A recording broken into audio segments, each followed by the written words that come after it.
কিছু ব্যাপার আছে যেগুলোতে রোজা ভাঙে না, কিন্তু আমাদের মধ্যে ব্যাপক সংশয় তৈরি হয়, কনফিউশন তৈরি হয় যে আসলে কি রোজাটা ভাঙলো কিনা। সেগুলো আমরা এবার সেগুলো শুনছি। 3 নম্বর সাব পয়েন্টটা তো ক্লিয়ার যে কিছু কিছু কাজ আছে যেগুলো করলে আসলে রোজা ভাঙে না। Things or actions that don't invalidate the fast, এটা আপনার রোজা ভাঙে না। সেগুলো কি? এক নম্বর হচ্ছে ভুল করে যদি কেউ খায়, যেটা আমাদের আগের পয়েন্টে আমি ক্লিয়ার করে দিয়েছি, অথবা জোর করে যদি কাউকে খাওয়ানো হয় তার রোজা ভাঙবে না, এটা আপনারা ইতিমধ্যে জেনেছেন। একটা হাদিস শুনে সহিহ বুখারী, রাসূল সাল্লাল্লাহু আলাইহি ওয়াসাল্লাম বলেছেন, মান নাসিয়া ওয়া হুয়া সাইম ফাআকালা আও শারিবা, রোজা অবস্থায় কেউ যদি ভুল করে খেয়ে ফেলে, ফালিউতিম্মা সাওমা, সে যেন তার রোজা পূর্ণ করে, তার রোজা ভেঙে গেছে মনে করে সে যেন খাওয়া শুরু না করে, সেজন্য রোজা পূর্ণ করে। কারণ ফাইন্নামা আতআমাহুল্লাহু ওয়া সাকা, কারণ আল্লাহই তাকে খাইয়েছে, আল্লাহই তাকে পানি দিয়েছে। তো ভুল করে খেয়ে ফেলছে, এটা আপনার হাতে ছিল না। তাহলে ভুল করে খেলে তার রোজা ভাঙবে না, কাজা কাফারা কিছুই লাগবে না, জাস্ট ইউ কন্টিনিউ ইউ সিয়াম। ওকে। দুই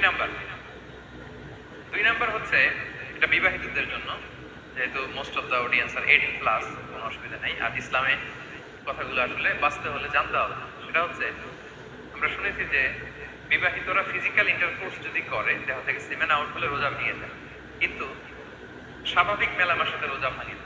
কিস করা, হাগ করা হাজবেন্ড ওয়াইফের মধ্যে, এই যে সখ্যতা, এই ব্যাপারগুলো যদি দিনের বেলায় ঘটে, এতে রোজা ভাঙে। ব্যাপারটা বুঝতে পেরেছেন না সবাই? দলিল শোনেন। আমাদের আয়েশা রাদিয়াল্লাহু তাআলা বলেন, কারণ নবী সাল্লাল্লাহু আলাইহি ওয়াসাল্লাম ইয়াকাব্বিলু ওয়া হুয়া সাইম, রমাদানের রোজা অবস্থায় তিনি আমাদেরকে কিস করতেন, ওয়া ইউবাশিরু, আমাদেরকে হাগ করতেন, ওয়া হুয়া সাইম, রোজা অবস্থায়। এতে রোজার কোনো সমস্যা হতো না। তবে এটা রিকমেন্ডেড না, স্বামী স্ত্রীর একান্ত মেলামেশা দিনের বেলায় রিকমেন্ডেড না, কারণ এটা থেকে সে সেক্সুয়ালি এক্সাইটমেন্টের দিকে চলে যেতে পারে। ফলে ভুল করে সে এমন কাজ করে ফেলতে পারে যেটা তার রোজাটাই ভেঙে যাবে। আর ইচ্ছা করে রোজা ভাঙলে কি করতে হয়? কাজাও কাফারাও, খবর আছে না? এটা খেয়াল রাখতে হবে। 3 নাম্বার, এটাকে আরবিতে বলে আল ইহতিলাম, ওয়েট ড্রিম, বাংলায় বলে স্বপ্ন দোষ। ঘুমের মধ্যে এমন কিছু দেখলেন ফলে আপনার সিমেন আউট হলো, আপনার রোজা ভাঙবেন না, কারণ এটা কি ইচ্ছা করে করছেন আপনি? এটা কার হাতে? আল্লাহ। এতে রোজা ভাঙে না। শুধু আপনি ঘুম থেকে উঠে ফরজ গোসলটা করে নিলেই। প্রিয় ভাইরা, মুসলিম কমিউনিটির ভাইরা, কথা কি বুঝতে পারতেছেন? 4 নাম্বার হচ্ছে ব্লাড টেস্ট। অনেকে বলে যে ব্লাড টেস্ট করা যাবে রমাদানে। ব্লাড টেস্ট করা যাবে, ব্লাড টেস্ট করলে রোজা ভাঙে না। এটা খুবই জরুরি একটা মাসালা, প্রায় আমাদের পায় 1-2 সিরিঞ্জ ব্লাড দিলে ভাঙে না। তবে যদি অনেক বেশি অ্যামাউন্টের ব্লাড নেয়, এতে যদি আপনি ক্লান্ত হয়ে পড়েন, সেক্ষেত্রে আপনি রোজা ভাঙতে পারবেন, পরে কাঁথা করলে হবে। 5 নাম্বার হচ্ছে অনিচ্ছাকৃত বমি। আমি আগেও ক্লিয়ার করেছি যে ইচ্ছাকৃত বমি করলে রোজা ভাঙে, কিন্তু অনিচ্ছাকৃত যদি বমি চলে আসছে, ভমিটিং হচ্ছে, আমার রোজা ভাঙবে না। 6 নম্বরে নোজ ব্লিডিং, নাক দিয়ে অনেকে রক্ত পড়ে না, নাক দিয়ে রক্ত ঝরলে মানুষের রোজা ভাঙে, আনলেস যদি অনেক বেশি অ্যামাউন্টের হয়, আপনি ক্লান্ত হয়ে পড়েন, তখন তাতে রোজা ভাঙতে হবে। 7 নাম্বার, রোজা রেখে দাঁত ফেলতে পারবো কিনা? জি, রোজা রেখে আপনি আপনার দাঁতকে রিমুভ করতে পারবেন, খুব বেশি যাতে রক্ত বের না হয় সেটা আপনি খেয়াল রাখবেন। দাঁত ফেললে যে রক্ত বেরোয়, এতে রোজা ভাঙে না। 8 নম্বর পয়েন্টটা খুবই গুরুত্বপূর্ণ, এটা খেয়াল করে শুনতে হবে। কান দুইটা খরগোশের কানের মতো খাড়া করে শুনেন, খুব মনোযোগ দিন। 8 নম্বরটা হচ্ছে ইনজেকশন। রোজা রেখে ইনজেকশন দেওয়া যাবে কিনা? কিছু কিছু ইনজেকশন দেওয়া যাবে, কিছু কিছু দেওয়া যাবে না। কোনগুলো দেওয়া যাবে না? এনার্জেটিক ইনজেকশন দেওয়া যাবে না। যে ইনজেকশনে ফুড সাপ্লিমেন্টারি আছে, যেটার মধ্যে নিউট্রিশন ভ্যালু আছে, এই ইনজেকশনগুলো দেওয়া যাবে না। এমনও ইনজেকশন আছে যেটা দিলে 7 দিন আপনার আর খাওয়া লাগবে না, একেবারে তরটা যাবে, এরকম ইনজেকশন দেওয়া যাবে? তো আপনি সিস্টেম করে খাইলেন, কেমন যাবে, তাই না? আপনি অন্য ওয়েতে দেহে এনার্জি ইনপুট করলেন, এটা করলে রোজা ভেঙে যাবে। তাহলে food supplementary injection, nutrition value আছে এরকম injection, energy injection, energy boost up করে এরকম ইনজেকশন দিলে রোজা ভেঙে যায়, এগুলো দেওয়া যাবে। কিন্তু পেইন কিলার যে ইনজেকশনগুলো আছে, এটা দিতে পারবেন। পেইন কিলার ইনজেকশন দিতে পারবেন, অ্যান্টিবায়োটিক ইনজেকশন দিতে পারবেন, অ্যানেস্থেটিক ইনজেকশন দিতে পারবেন, এই জাতীয় মেডিকেশনের ইনজেকশনগুলো দিতে পারবেন। কোভিডের যে ইনজেকশন, এগুলো আপনি দিতে পারবেন। এগুলোতে রোজা ভাঙে না, কারণ এগুলোতে আপনার স্টোমাকে কিছু পৌঁছেও না, আপনাকে শক্তিবর্ধক কিছু দেহে প্রবেশও করাচ্ছে না, আপনার এনার্জিও বাড়ে। আপনার এনার্জি বাড়ে না, আপনার নিউট্রিশন ভ্যালু অ্যাড হয় না, আপনার স্টোমাকে কিছু বলছে না, এই জাতীয় সব ইনজেকশন দেওয়া হবে। ইনজেকশনের পয়েন্টটা ক্লিয়ার? 9 নম্বরে কিছু কমন ব্যাপার আছে। এই কমন জিনিসগুলো আমাদের মনের মধ্যে প্রায় প্রশ্ন জাগে যে এগুলো করা যাবে কি যাবে না, এগুলো ক্লিয়ার। এর মধ্যে 1 নম্বর হচ্ছে টুথপেস্ট। রোজা রেখে টুথপেস্ট দিয়ে ব্রাশ করা যাবে কিনা বলেন, যাবে কি যাবে না? যাবে, কে কে হাত তুলুন তো দেখি। হ্যাঁ, মাত্র 1 জন, 2 জন, 3 জন, 4 জন, 5 জন, 6 জন, দল ভারী হচ্ছে আস্তে আস্তে। হ্যাঁ, টুথপেস্ট দিয়ে ব্রাশ করা যাবে কি যাবে না? যাবে মাত্র 5 জন। আর যাবে না কয়জন দেখি? যাবে না, অনেকে যাবে না, অনেকে হাত তোলা নেই। কোন জায়গায় হাত তুলে কোন বিপদে করি? চুপচাপ দেখি যে কোনটা জিতে। যাবে না? যাবে না, দল ভারী না? যাবে? এই সুন্দর বলছে যাবে, কিন্তু না করাই ভালো। যাবে। টুথপেস্ট দিয়ে ব্রাশ করলে রোজা ভাঙে না, তবে যদি খুব স্ট্রং টুথপেস্ট হয় এগুলো ব্যবহার না করা ভালো। দিনের বেলায় মেসওয়াক করা ভালো। মেসওয়াক করলে ওইটা সবচেয়ে সেফ। তবে যদি আপনি টুথপেস্ট দিয়ে ব্রাশ করেন আপনার রোজা ভাঙবে না ইনশাআল্লাহ। কেউ কেউ মাকরু বলেছেন, কিন্তু আপনার রোজা ভাঙবে না। মাউথ ওয়াশ সেম, যাবে, কিন্তু রেকমেন্ডেড না। হ্যাঁ, গার্গল করতে গেলে আবার ভিতরে চলে যাবে। সিম্পলি কুলি করা যাবে, কিন্তু আপনার রোজা ভাঙবে না। কিন্তু দিনের বেলায় আমরা টুথপেস্ট, মাউথ ওয়াশ এগুলো ইউজ না করে কোনটা সাজেস্ট করি? কোনটা করেন তো আপনারা? রাসূল ইসলাম বলেছেন আমার উম্মতের জন্য যদি কষ্ট না হয়ে যেত আমি প্রত্যেক নামাজের আগে মেসওয়াক করা ফরজ করে দিয়ে দিতাম। কষ্ট হয়ে যাবে, পকেট নিয়ে নিয়ে মেসওয়াক করতে হবে। এবং রাসূল ইসলাম মৃত্যুর আগে ওনার হাতে যে জিনিসটা রেখে উনি শেষ নিঃশ্বাস ত্যাগ করেছেন সেটা হচ্ছে মেসওয়াক। উনি অত্যন্ত অসুস্থ, প্রচন্ড জ্বরে কাতরাচ্ছেন। তখন দেখলেন যে ওনার শ্যালক আব্দুর রহমান রাদিয়াল্লাহু তাআলা উনি মেসওয়াক করতেছেন। উনি ফেল করে তাকায় বলতে পারতেছেন না আমাকে দাও। আমাদের আয়েশা বুঝতে পারলেন যে রাসূল মনে চাচ্ছে। উনি এটা নিয়ে এসে নিজে চাবালেন। রাসূল ইসলাম চাবায় যে নরম করবেন এই শক্তিটাও গায়ে নেই। আমাদের নিজে চাবিয়ে রাসূল ইসলামের হাত দিলে রাসূল মেসওয়াক করলেন। এই মেসওয়াক করার কিছুক্ষণ পরে তিনি ইন্তেকাল করলেন। আরবাউন মিন সুনানিল মুরসালিন, 4টা সুন্নাত, এটা সব নবীদের মধ্যে ছিল। এর মধ্যে একটা হচ্ছে আসওয়াক, মেসওয়াক। মেসওয়াক করবেন তো আপনারা? আচ্ছা। এরপর রোজা রেখে আতর দেয়া যাবে, কোনো সমস্যা নেই। পারফিউম দেয়া যাবে, সমস্যা নেই। আই ড্রপ দেয়া যাবে, চোখে ড্রপ দেয়া যাবে, আইলাইনার দেয়া যাবে, কাজল দেয়া যাবে, এগুলোতে রোজা ভাঙে না। এরপরে ডায়াবেটিক পেশেন্ট যারা আছে তারা ইনসুলিন দিতে পারবেন, এত রোজা ভাঙে। এটা আমাদের লাগে না, আমাদের অনেক মুরব্বীদের দিতে হয়, আমাদের আব্বা আমাদের। তো এটা আপনারা জেনে গেলেন, ইনসুলিন দিলে রোজা ভাঙে না। এরপরে 10 নম্বর খুব মজার একটা পয়েন্ট, খাবারের যদি লবণ চেক করা হয় এতে রোজা ভাঙে না। তবে ঘরে আপনারা এটা ট্রাই করবেন না, এটা রেকমেন্ডেড না। এটা কখন রেকমেন্ডেড? এটা বড় শেফদের জন্য। লেটস সে রমাদানে 1000 লোকের বিরিয়ানি করা হবে, আল্লাহর বান্দারা রোজাদাররা খাবে, এটা লবণ বেশি হলে খাইতে পারবে? পারবে না।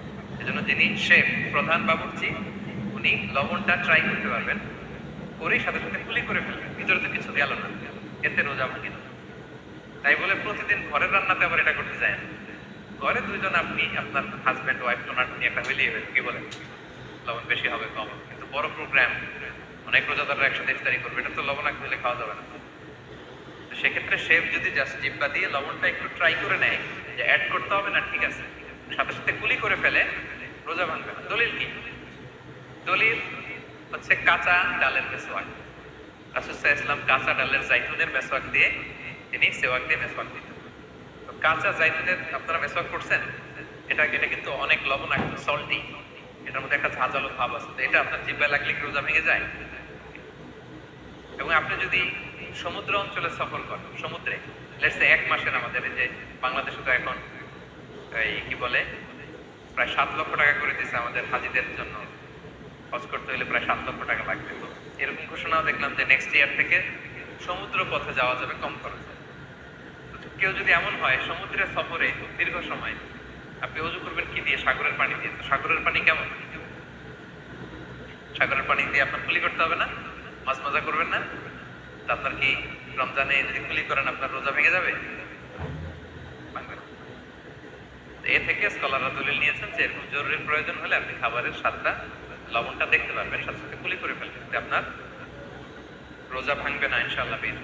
অনেকে প্রশ্ন করে এনজিওগ্রাম করা যাবে কিনা। এনজিওগ্রাম এগুলো করা যায়, এই যে হার্টের পেশেন্টদের জন্য এখান থেকে একটা এই ক্যাথেটার ঢুকায়, যদি এটার মধ্যে ওষুধ লাগানো থাকে যেটা হার্টের ওদিকে যায়, এটা স্টোমাকে যায় না, এগুলো করা যাবে। তাহলে এই বিষয়গুলো অলমোস্ট মোত্তাফাক আলাই, মানে সর্বসম্মতিক্রমে এতে আপনার রোজা ভাঙবে না ইনশাআল্লাহ। এই পয়েন্টটা ক্লিয়ার না? ক্লিয়ার। এবার কিছু ডিসপিউটেড মাসআলা আছে, মানে যেগুলোর ব্যাপারে ইখতিলাফ আছে, কোন কোন স্কলারদের মধ্যে ভাঙবে ভাঙবে না, এটা আমি ক্লিয়ার করি। এর মধ্যে এক নম্বর হচ্ছে ইনহেলার। অ্যাজমার পেশেন্ট যারা আছে, অ্যাজমা অনেকের দেয়া লাগে না ইনহেলার। ইনহেলার যদি পাফার ইনহেলার হয়, পাফার ইনহেলার যেটা দিয়ে শুধু বাতাস যায়, অক্সিজেন যায়, এটা রোজা ভাঙে। এটা কি করে না? রোজা ভাঙে। পাফার ইনহেলার যেটাতে অক্সিজেন পাস করে, রোজা ভাঙবে না। কিন্তু যদি ভ্যাপোরাইজেশন হয়, অথবা একটা আছে DPI, dry powder inhaler, punch করলে একটা পাউডার সহ ভিতরে যায়, অ্যাজমাটা কমায় দেয়, ওই পাউডার দিয়ে করলে কিন্তু রোজা ভেঙে যাবে। ভ্যাপোরাইজেশন হলে বা ডিপিআই ইনহেলার হলে আপনার রোজা ভেঙে যাবে। ইনহেলার ক্লিয়ার তো সবার কাছে? আচ্ছা, এরপরে যাই সামনে। সাপোসিটরি বুঝেন তো না? ডোজ বলে, প্রচন্ড জ্বর, জ্বর কমে না, ডাক্তার বলে যে পাই পথে অ্যানাল পিল বলে, এগুলোকে পাই পথে এটাকে ইনপুট দিতে হয়। এই সাপোসিটরি এটা একটা ডিসপিউটেড মাসালা।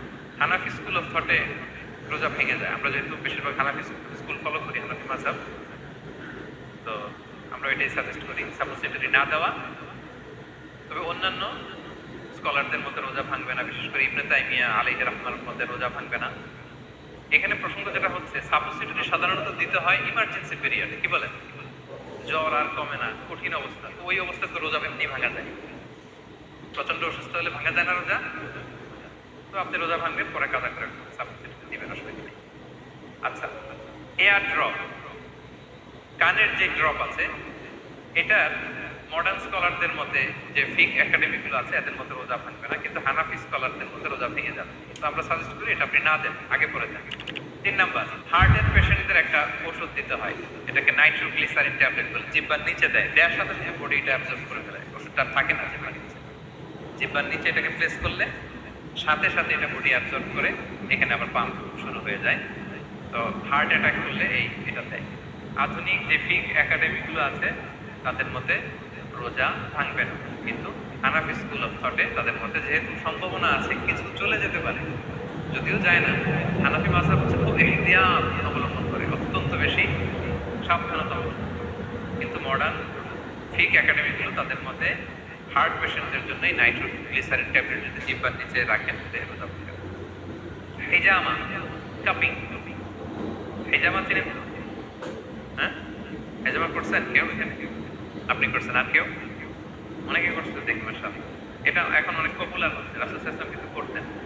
এখন দেখবেন যে অনেক বড় বড় সেলিব্রিটিরা, অ্যাথলেটরাও করে। এরকম কাপিং এর টিউব আছে, পিঠে একটু কেটে ওটাকে লাগায় দেয়, আস্তে করে রক্তগুলো বের করে ফেলে, ব্যথা ট্যাথা পেইন এগুলো কমে যায়। এখন কিন্তু এটা অনেক প্রচলন হয়েছে। হানাফি স্কুল অফ থটে হিজামাতে রোজা ভাঙে না, অন্যান্য স্কুল অফ থটে ভাঙে। তো হিজামা তো ইমার্জেন্সি কিছু না, আমার দিনের বেলায় কেন রমজান মাসে হিজামা করা লাগে? আমি ইফতারের পরে হিজামা করি। আচ্ছা, ব্লাড ডোনেশন করলে রোজা ভাঙবে কিনা? এক ব্যাগ যে রক্ত নেয় ভাঙবে কিনা?